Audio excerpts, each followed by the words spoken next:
Storytime with Mrs. Cushman. Today we have an author that we've read before, Marla Frazee, who lives in Pasadena, not far from Glendora.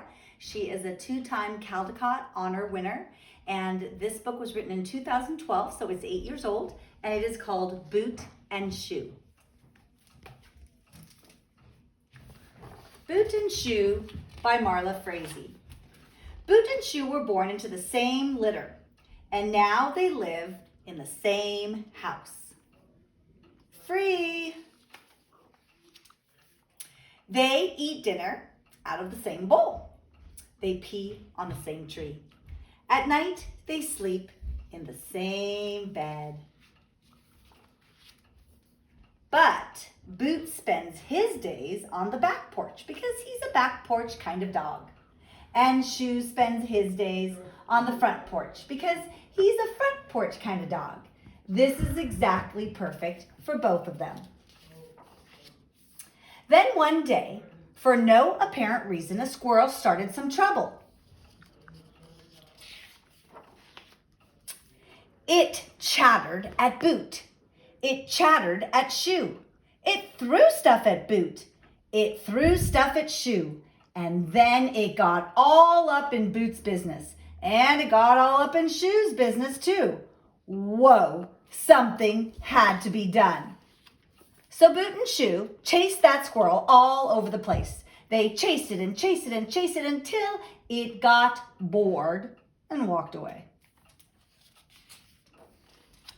Boot collapsed. Shoe collapsed too. When Boot opened his eyes, he saw that he was on the front porch. He looked around for Shoe. Shoe should be here, but he wasn't. Oh no.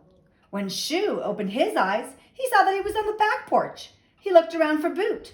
Boot should be here, but he wasn't. Oh no. Boot searched the front porch for Shoe.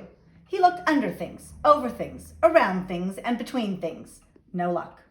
Shoe searched the back porch for Boot. He looked under things, over things, around things, and between things. No luck for him either. Boot decided to station himself on the front porch and wait there until Shoe found his way back.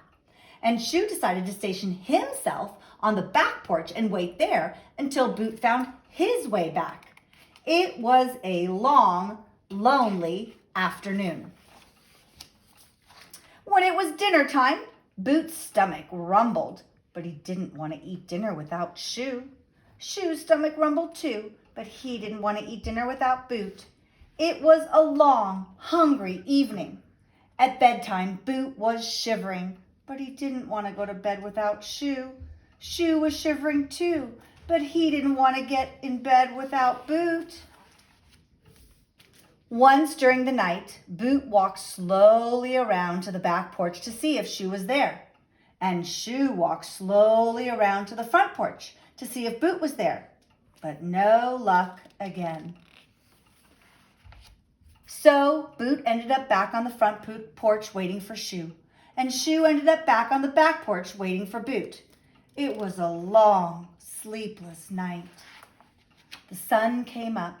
On the front porch, there was still no sign of Shoe. Boot began to cry. On the back porch, there was still no sign of Boot. Shoe began to cry too.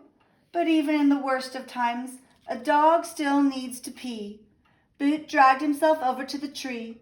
Shoe dragged himself over to the tree too. And suddenly, lo and behold, there they were again, overjoyed to see each other, overtired too. So, even though the day was just beginning, Boot and Shoe decided that the exact perfect thing for both of them to do was to go right to bed. Together, of course. The end. I hope you enjoyed this book and Storytime with Mrs. Cushman, and I hope you have a great day.